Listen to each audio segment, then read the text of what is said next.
Менің атым Анар. Мен осы Алматы қаласынан боламын. Менде ревматойный артрит 4-ші стадия болған. Болған, Аллаға шүкір. Енді қазір мен қалай айтсам болады, 2-ші стадия десем де болады. Қазір өздігімнен жүремін, өздігімнен тұрамын, өздігімнен отырамын, өздігімнен қозғаламын. Өткенде Ерлан мырза, сіз келген кезде білесіз, мен мына қолым жұмылмайды. Иә, ол да видеода бар, мына қазір көресіздер. Көрсете алсаңыздар болады. Қолдарым бәрі ісік, қатты ісіген болатын. Мына буындарым бәрі ісіген болатын, мына буындарым бәрі. Мына қолдарым ашылып жұмылуға келмейді, мына қолым сияқты.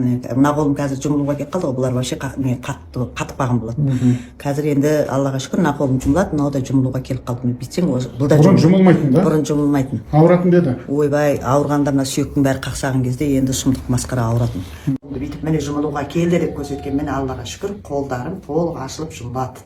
Иықтарым көтерпейтін, мен ол кезде міне бүйтіп отырғам, ол кезде видеоны көрсеңіздер де болады. Міне Аллаға шүкір, қолым жетеді, Аллаға шүкір, мұндай бір былай да созалам міне.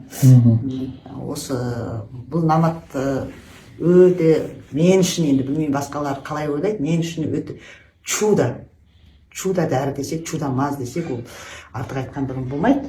Неге чудо деп айттыңыз, аха? Чудо деп айтқаным, мен бұны ішпей тұрған кезде, енді 4-ші стадия ревматойный артритпен ауырған адамдар білер. Өйткені аяғыңа жете алмайсың, өздігіңнен мына табаныңа жете алмайсың, қолың басыңа жетпейді, қолдарың созылмайды, аяқтарың созылмайды, бәрі құрысып қалған. Былайынша айтқанда қазақша бұны құяң ауру дейді ғой.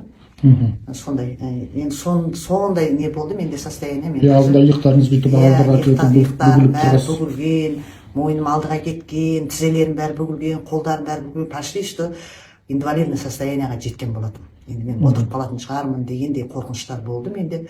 Бірақ отырмаймын, өзім қамшылаумен болдым, позитивный отырмаймын, мен жүруім керек, тұруым керек, бала шағаның қызығын көруім керек деген позитивный нәрседе көп болдым.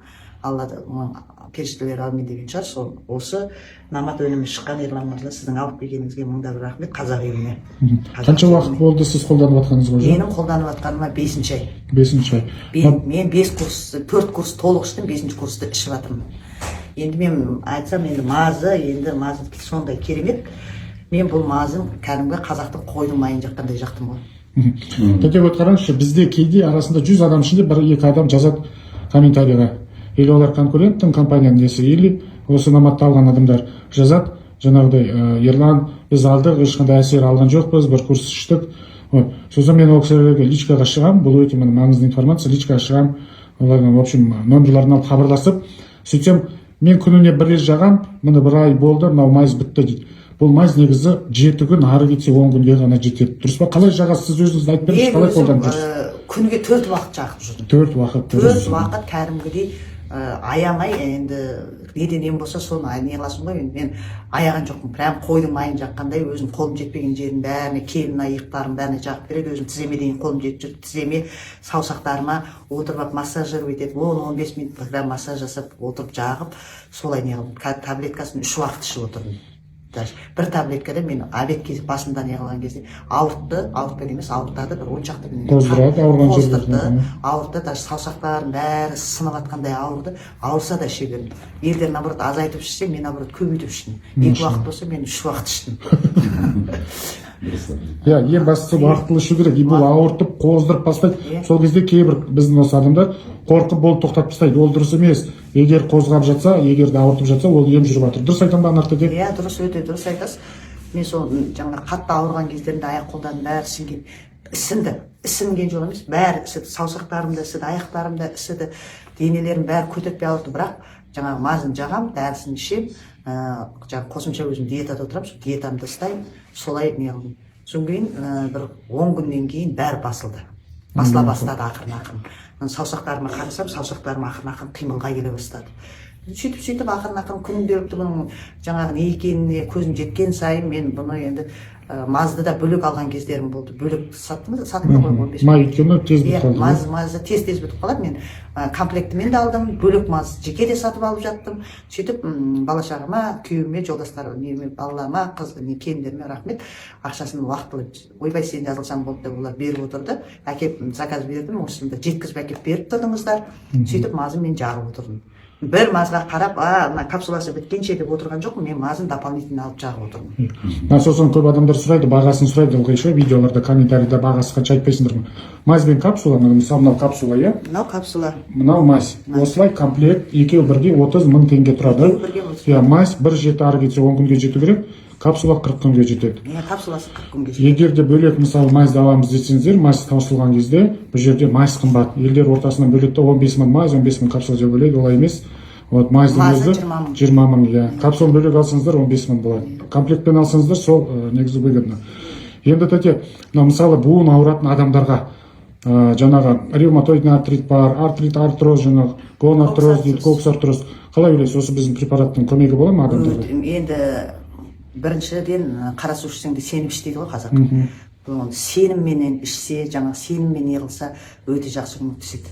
Мен енді 100% басқа артрит, артроз, коксартроздарды білмеймін, ревматоидный артритке 1000 көмегі бар. Бірақ біздің каналда коксартрозда жазылған адамдардың отзывтары бар. Көрем десеңіздер, оң жақтағы домалақты бассаңыз, жүрек шенінің үстінде мен каналыма өтіп, басқа видеоларды көресіз. Одан кейін тәте сұрайын дегенім, мысалы 30 000 теңге қымбат деп кейбір адамдар жазады. Сіздің ойыңыз қалай? Жоқ, қымбат емес. Мен өйткені осы ауруменен ауырғалы бермені 9 жылдан асып бара жатыр, почти 10 жылға кетеді. 2014 жылдан бастап ауырдым. 2016 жылда ревматоидный артрит деп диагноз қойылды. Бірақ 2014-тен басталған. Қаншама препараттар, міне американский препараттар, тюбетский препараттар, китайский препараттар, қытайский жаңа инелерді салдырдым. Тізелердің бәріне қаншама дәрілер салдырдым. Ең бірінші тізеден басталды, мен де содан білмеймін, маған ішесің батты. Ішпейді емес, ең қымбат деген баттарды да дейін алып іштім, ең қымбат профессорларға да қаралдым. Бірақ бұндай көмек болған жоқ. Бәрінің беретіні батты ішесің, тоқтатқан моментте қайтадан басталады. Сосын кісілердің сұрақтары, бұл обезболивающий ма, гормон ма дейді, бұл уақытша эффект береді дейді. Сіздің ойыңыз қалай? 5 ай ішкен адамнан. Мен айтар едім. Емдей ме екен или уақытша ма екен? Жоқ, емдейді. Емделмесем, егер мен емделмеген болсам, менің қолдарым былай жазылмас еді. Саусақтарым мынандай болып жазылмас еді. Өткенде біз келгенде сол қолыңыз ашылмайтын, бүгілмейтін дұрыс еді. Мен бүйтіп сіздерге былай көріп едім, ол мен бүгілді деп қуанған кезім болған. Ол қайта уже бері қайтқан кезі. Қайтқан кезі болған. Мен сіздерге мына қолым бүгілді, мына қолым бүгілейін деп қалды деп көрсетпедім. Енді қазір қалай? Жақсы деп тұр ма? Альхамдулилля. Альхамдулилля. Ол кезде білесіздер ғой, мен бүйтіп отырған болатым, еще бүйтіп әрең бүйтіп барып тұрған болатым, Аллаға шүкір, міне қазір спокойно тұрам. Машалла, альхамдулилля. Міне жүріп көрсет десеңіздер, міне жүріп көрсетейін. Машалла, альхамдулилля. Ол кезде мен былай жүретінмін. Иә. Мен қазір бойым тік, міне. Альхамдулилля. Аллаға шүкір. Аллаға сансыз шүкірлер болсын. Міне, Аллаға шүкір. Машалла. Ревматоидный артрит 4-ші степень болған. 4-ші степень. Қолым былай басыма жетпейтін, қолым мынадан артық көтерілмейтін. Бүйтіп қолым түгел созылмайтын. Міне Аллаға шүкір. Мені қазір бүйтіп зарядка жасай аламын. Машалла, альхамдулилля. Міне былай де қозғал десеңіздер, былай қозғала аламын. Мен былай қозғалмай тұрмын, қолым міне мынадан артық бүйтіп көтерпей қалған. Осындай. Сосын күш болмайтын да саусақтарда қолда? Саусақта күш жоқ, қолда күш жоқ болатын. Қазір міне Аллаға мыңда бір шүкір. Бірінші Алла, екінші сіздер ғой, себепкер болып жатқан осы өнімді әкелгендеріңізге, сіздерге мың алғыс, Алланың нұры жаусын деймін. Буын ауруымен ауыратын адамдарға мен бірінші очередь осы наматты рекомендовать. Бұл тек қана буын ауруы емес, бұл іш құрысқа да өте жақсы. Өйткені мен гормонды ұзақ уақыт пайдаланғандықтан іш құрысым бәрі ауыратын, панкреатит. Қазір гормон қолданбайсыз ба? Ешқандай гормон қолданбаймын. Аллаху акбар. Бүкіл мен енді гормонның түрін, химияның почти мини-химия дейді ғой бізде. Симфони ревматоидмен ауыратындар, тринсизнин деген өте 500 000 тұратын препарат, малый химия деп аталады.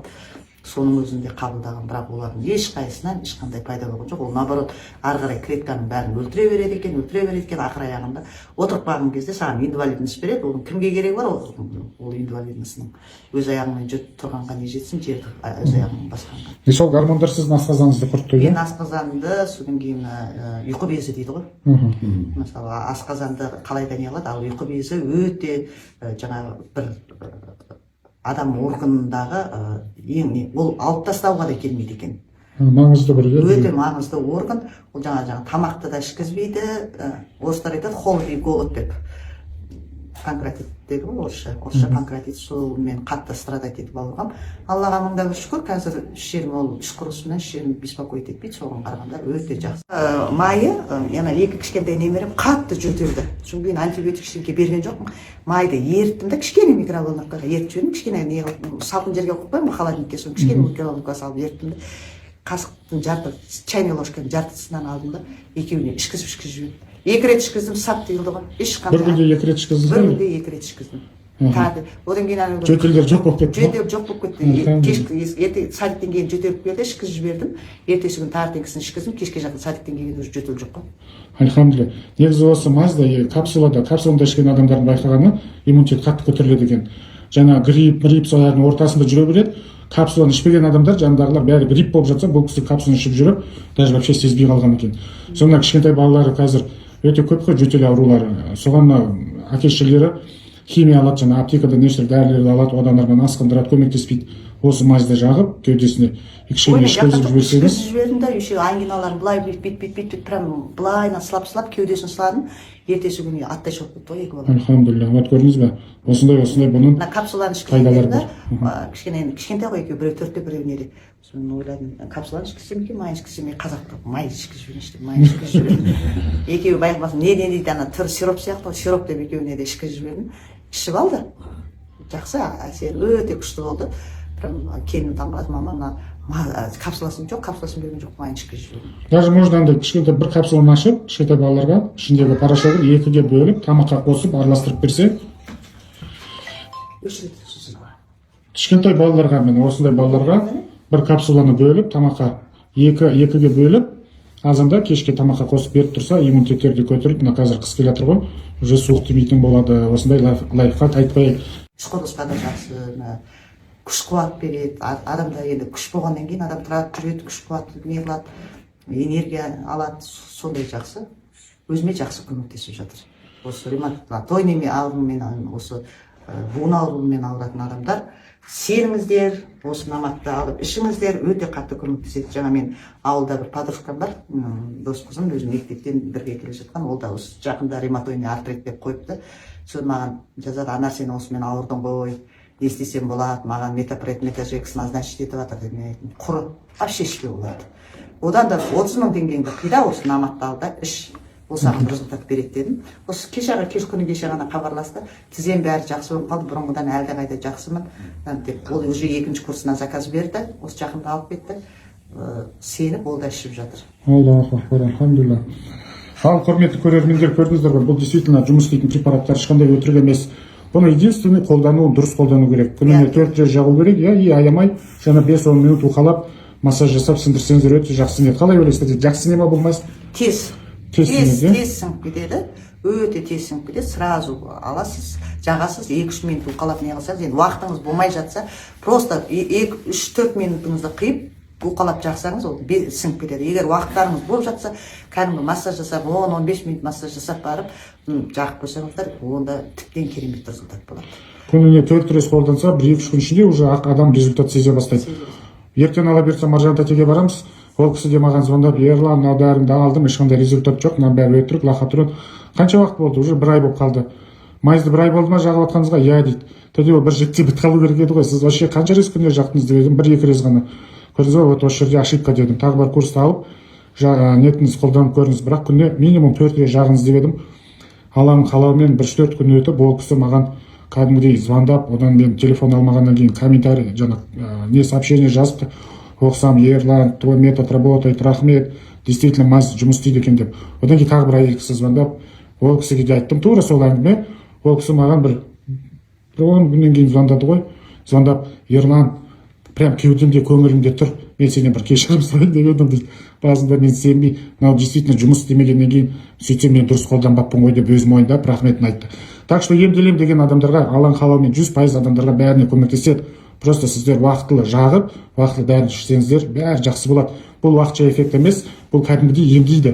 алланың қалауымен, мысалы бұл кісі уже 4-ші степені, примерно қандай степень өзіңіз қазір? Төртінші степени ревматойный артрит Болған. Қазір примерно қандай степенге түстіңіз деп ойлайсыз? Ой, мен қазір енді бұйырса осы ноябрьде полный анализ өткізсем 2-ге түскен шығармын деп отырмын, өйткені 4-ші стадияда ревматойный артритпен ауыратын адамдар біледі, ол төсектен даже бір шетіңнен екінші шетіңе аунаудың өзі бір қиямет. Проблема, да? Проблема.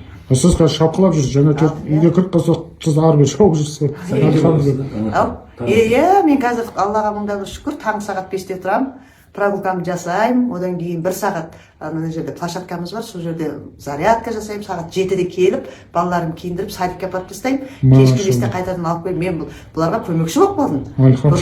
Иә, кәдімгідей қазір бұрын маған қарап алаңдап, жүректері ауырып, жұмыстан келгенше дірілдеп қалтырап, не болып жатыр екен деп уайымдап келетін, қазір міне Аллаға шүкір осылардың ісіне жарап жатырмын. Ал ауырып жатқан қазақстандықтар, өзіміздің ағаларымыз, тәтелеріміз ауырып жатқан адамдар болса, осылай осы кісі сияқты комфортный өмір сүріңіздер, жайлы өмір сүруіңізге не мешать етеді? Осы дәрілерді алсаңыздар, иншалла шауып кетесіздер. Барлықтарыңызға Алла ем шипасын берсін, ауырмаңыздар. Анар тәте, сізге үлкен рахмет, осылай ел үшін, халық үшін өзіңіздің пікіріңізді қалдырғаныңызға. Алла ем шипасын берсін. Мен айтқаныңыз келсін. Жазылып кетіңіз. Алланың нұры жаусын, осындай намат өнімін алып келген сіздерге Алланың нұры жаусын. Біріншіден енді бұл керемет, енді мен қуанышымда шек жоқ. Әлхамдулилля, біз де сізді көріп кәдімгідей қуанамыз. Осылай өзімізден дәрі алып адамдар алғысты айтып, жазылдым, балам жақсы болдым деген кезде қандай бір жақсы қуаныш алады екенсің.